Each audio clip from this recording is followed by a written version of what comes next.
Ron DeSantis and Disney has entered a new phase where the people defending Disney are completely bonkers. Two recent examples. Keith Olbermann says that Disney World should move to Puerto Rico, and a New York Times like business opinionist guy. I can't even imagine how dumb this guy must be. But a New York Times journalist says that Disney World should also move to get back at DeSantis. He says, this is Stuart Elliott, who has a Stuart New York Times in his Twitter handle. Who else thinks Disney should call DeSantis' bluff and announce it's closing Disney World and recreating it in another, more welcoming state whose residents will get first crack at all the jobs? And I can't believe I have to go full Disney nerd here. But my family's favorite trips to take when I was a kid, we went on vacation. We stayed at Fort Wilderness at Disney World. My family loved Disney. So we went there all the time as a kid. And anyone who is arguing like Keith Olbermann is, or this crazy person, Stuart Elliott from the New York Times is, they don't understand Disney World, and they've probably never been there. But I'm betting that a huge percentage of you out there watching me right now have been at some point in time.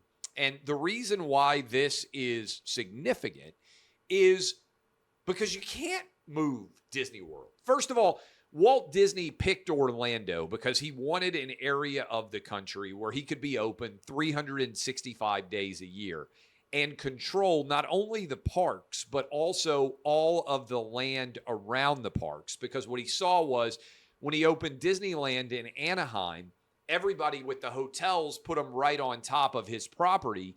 And so everybody else ended up making money off of Disney and the lodging and the restaurants and everything else. And he said, no. If I redo this, I've learned from Anaheim, I need a place with massive amounts of land that everybody could drive to that would allow 365 days a year of weather that would be conducive to allowing me to have a theme park. So Disney can't just up and move all of the Disney property from tens of thousands of acres in Disney World. In fact, it would maybe bankrupt the company, given what they're dealing with, the $10 billion that they've lost in streaming right now, for them to even try to pick up all of the property at Disney and relocate it. It's physically impossible.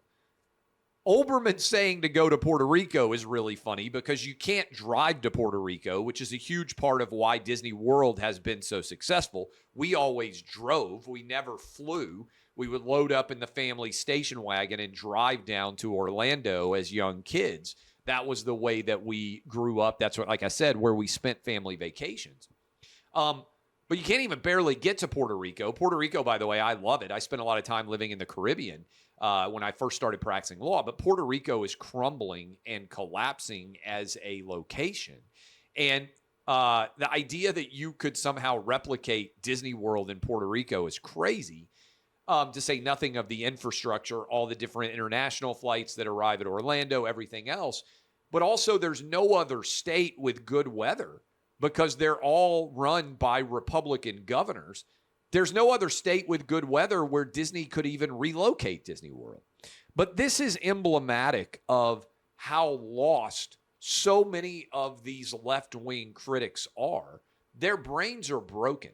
And one of the real advantages Trump had was whatever craziness he might say, other people were crazier, right? That is, Trump might say something that some people took as crazy, and then the response to Trump was so far outside the bounds of reasonableness that it somehow made Trump look reasonable. That's what's happening right now with DeSantis and Disney.